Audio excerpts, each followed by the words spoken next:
caballeros, bienvenidos a una nueva transmisión más. Es un placer estar nuevamente con ustedes, servidor Irving Rodríguez, transmitiéndoles desde el día de hoy. Nos encontramos en este domingo, 1 de junio del 2025. Si nos estás viendo por primera vez, muchísimas gracias por tu tiempo y por tu espacio. Solamente pido tu apoyo con la suscripción para que cada día podamos ser más en esta gran familia. Amigos, vámonos de lleno a la información. Pero vaya manera simplemente de quedar en ridículo. Ustedes han visto cómo Loretito ha sido uno de estos periodistas y que su medio de comunicación se han dedicado simplemente a denostar, a hablar muy mal del Poder Judicial y sobre todo de lo que está ocurriendo el día de hoy. Era uno de los que decía que no hay que salir a votar y lo acaban simplemente de callar, de hacer pedazos con esta imagen que está circulando. En su momento, y como bien dicen en este tweet, ¿qué tiempos aquellos en los que la élite le pagaba a Carlos Loret para incentivar la votación a favor de corruptos? Y ahora los mismos corruptos le pagan para promover el abstencionismo en una elección contra los privilegios de la élite. Malditos hipócritas. Porque Loretito esto decía. Con esta imagen promovía: todos nos quejamos. ¿Cuántos votan? Si no votas, cállate. Este 2 de julio, que nadie decida por ti. O sea, vamos a votar.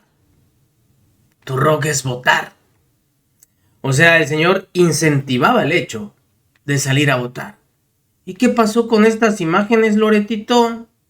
¿Que ya no te pagan muy bien? Como la cosa ya cambió, ahora es que te paguen por incentivar a no votar, por el abstencionismo. Qué bonito es lo bonito. Qué tiempos estamos viviendo. Porque el señor, así es como reventaba su último llanto antes de lo que iba a ser esta votación. O sea, de lo que está ocurriendo el día de hoy. Este domingo es la elección judicial y hoy tenemos que dejar constancia de la destrucción de la democracia, del aniquilamiento del Estado de Derecho, de la elección de Estado que vamos a tener el domingo y de quiénes son los responsables. El atropello que se va a cristalizar este fin de semana tiene su origen en el sexenio pasado, cuando el Poder Judicial se convirtió en un contrapeso del gobierno y frenó los excesos del expresidente López Obrador. Hubo amparos para que no devastara más la selva con el Tren Maya, para que el SAT no pudiera entrar a nuestras casas sobre pretexto de cobrar impuestos, para que no expropiara la industria eléctrica aunque hubiera más apagones. Frente a cada intento de atropello hubo un amparo. Y como no lo dejaban hacer su voluntad, López Obrador fue cocinando un odio contra el Poder Judicial que se tradujo en una venganza brutal. Su última carta para perdonarle la vida al Poder Judicial fue que su escudero, Arturo Saldívar, se reeligiera como presidente de la Suprema Corte, aunque eso no lo permitiera la Constitución. No pudo. La gota que derramó el vaso fue aquella ceremonia en la que la nueva presidenta de la Suprema Corte, que no estaba sometida a él como Saldívar, la ministra Norma Piña, cuando López Obrador entró al salón, no se puso de pie. La afrenta máxima frente al poderoso. Y a partir de ahí se desató la furia de la venganza. El presidente impulsó la reforma judicial que tenía como único objetivo dinamitar al Poder Judicial, deshacerse de todos los jueces, de todos los magistrados, de todos los ministros incómodos para ya no tener obstáculos. Una reforma judicial a modo que promovieron con la idea, eso fue lo que divulgaron, de que iban a acabar con la corrupción, con el nepotismo, con los lujos. Pero la mayor mentira fue decir que los ciudadanos podríamos elegir a los jueces, magistrados y ministros. En realidad todo estuvo diseñado desde un inicio para definir desde el poder quiénes van a ser los jueces, magistrados y ministros. No importó que especialistas en derecho, constitucionalistas, organismos internacionales, la ONU, hasta el gobierno de Estados Unidos, el sector financiero mundial advirtieran que la reforma judicial iba en contra de la democracia. Peor aún, que le abría al narco la puerta para empoderarse todavía más. El obradorismo siguió adelante. Y aunque el presidente López Obrador presionó para aprobar la reforma, no lo pudo lograr en su sexenio porque no tenía la supermayoría en el Congreso. Vinieron las elecciones que ganó la presidenta Sheinbaum y la mayoría en el Congreso la tuvo Morena, pero no la supermayoría. Y ahí empezó una metralla de trampas que duró 9 meses. 9 meses hasta hoy en los que no dejaron de hacer trampa, sí, hasta llegar a este domingo, en el que van a seguir haciendo trampa, ya está cantado. La primera trampa fue la sobrerepresentación. Morena obtuvo en las elecciones el 57% de los votos, pero el Tribunal Electoral les dio el 73% de los diputados y el 65% de los senadores. A cambio, los únicos magistrados que no se cambian este domingo son los del Tribunal Electoral. así de descarado. Pero todavía les faltaban unos cuantos votos en el Senado para aprobar la reforma judicial. ¿Qué hicieron? Más trampas. Compraron a los dos del PRD, le hicieron un secuestro express el mero día de la votación a un senador de Movimiento Ciudadano y el beso final fue el beso de Yunes. A cambio de quitarle las órdenes de aprehensión en su contra, votó con Morena el panista Yunes. Las trampas no pararon ahí. La metodología para la elección ha sido un desastre. De entrada, una tómbola con pelotitas que se cayeron a la hora de sortear qué jueces se elegirían este año. Requisitos tan pobres para ser candidatos que se apuntaba cualquiera. Metieron operadores, funcionarios, cualquier politiquillo entraba. Los perfiles se supone que los tenían que revisar y validar 3 comités. Pero 2 de esos comités estaban controlados por Morena y el tercer comité, el único que no estaba controlado por Morena, terminó renunciando.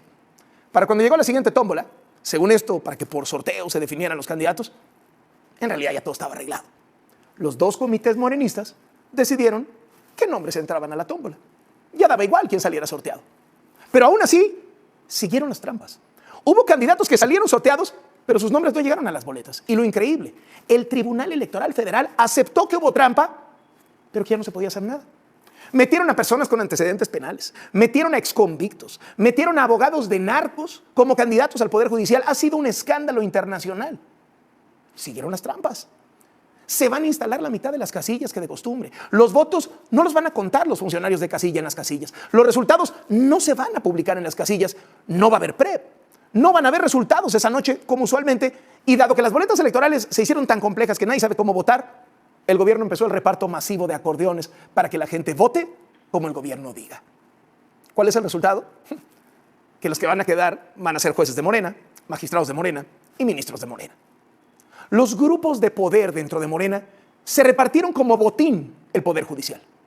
La nueva oligarquía morenista, porque ninguno es pobre, ¿eh? La nueva oligarquía morenista será la dueña del poder judicial. Y si usted enfrenta un caso jurídico, pues a ver con quién le toca. A ver si le cae con un juez de Adán Augusto López, o un juez de Monreal, o un juez de Saldívar, ¿no? O un juez de Andy López Beltrán, o un juez de los empresarios favoritos que también metieron a sus candidatos, o un juez de los narcos, el otro gran aliado estratégico del Obradorato, o a lo mejor alguno de los radicales de Morena, los de la presidenta, los de los Batres, a ver con qué juez le toca, quién es su dueño y cómo se va a tener que arreglar con ese dueño. La elección del domingo va a concretar la desaparición de poderes que está en la Constitución mexicana. Va a marcar las presidencias de López Obrador y Claudia Sheinbaum por haber sido cómplices en impulsar un retroceso democrático en el país. También va a marcar a varias generaciones de mexicanos, porque destruir lleva un domingo. Reconstruir puede demorar años, décadas. Los ministros de la Corte que se elijan en este fraude electoral del domingo van a durar 12 años. Los jueces y magistrados que se elijan en este fraude electoral del domingo van a durar 9 años. Así que anotémoslo en el calendario. 1 de junio de 2025, el día en que se conmemorará el regreso de México al autoritarismo. Y a ver cuántas libertades vamos perdiendo en el camino. Pero 2 de esos comités estaban controlados. No, bueno. Así el señor Lord Montajes. Se burla Sabina Berman. Que se vayan, dice, que se vayan los jueces que no le han dado justicia a la gente. Nos convierte en una dictadura. Qué risa nos da, ¿verdad? Qué risa nos da Loretito. Y de igual forma, porque le contestan así, la reforma judicial en México es una posibilidad inédita de disputar un espacio de poder estratégico que el conservadurismo ha controlado ideológicamente durante siglos. La judicatura. Más allá de la coyuntura y las particularidades de México, lo que tenemos enfrente es la entrada a una transformación de la función de los tribunales y para las izquierdas una posibilidad inédita, quizá única, de disputar un espacio de poder estratégico que el conservadurismo ha controlado durante siglos. Como dice el defensor de derechos humanos Raimundo Espinosa, una sacudida como esta, en la que las reglas del juego cambiarán por completo, abre las puertas a una renovación institucional, pero también a una renovación de la manera en la que se ha comprendido la función judicial, el modelo de justicia y la propia figura del juez. En casos extremos, como el de México, el nepotismo alcanza a la mitad de los integrantes de la judicatura. Los altos cargos están condicionados también por empresas privadas que hicieron de la ley una herramienta de control corporativo de las personas juzgadoras. Por eso, la elección popular de jueces y magistrados es una oportunidad para romper con décadas de exclusión y elitismo en el sistema de justicia.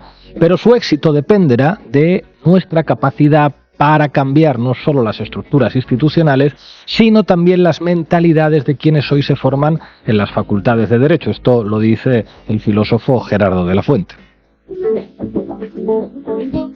2 de cada 3 mexicanos están de acuerdo con la elección de jueces y magistrados. Es una apuesta de gran calado que sacude un espacio público que no parece público y a la vez marca el horizonte de una serie de cambios profundos en un poder endogámico tomado por las élites que estaba rezagado del movimiento social y del proceso histórico de transformación que está viviendo México. La elección popular de jueces y magistrados que serán electos abre las puertas a todas y a todos, a los buenos y a los malos. Esto dice el abogado Espinoza. Partidos políticos, barras de abogados, universidades, abogados democráticos y organizaciones defensoras de los derechos humanos, bueno, van a intentar postular juzgadores que sean más afines a posiciones más afines a las que tiene cada grupo. Es un camino inexplorado con una ruta borrosa y compleja. Se trata, en el fondo, de quitarle a la derecha la potestad del derecho que ha tenido prácticamente toda la vida. Vale la pena intentarlo. Con esto decían los compañeros y compañeras de Diario Red América Latina en un editorial de hace ya algún tiempo. Hoy en La Base hablamos de la elección popular de jueces y magistrados en México. Ya quisiéramos por estos lares algo parecido. Bienvenidas y bienvenidos. Ay, Loretito. Ay, Loretito. Nos vemos, que sigan pasando un excelente día. Servidor Irving Rodríguez transmitiéndoles desde su canal. Recuerden, la información está ahí y depende de todos nosotros el pregonarla. Nos vemos en una siguiente emisión.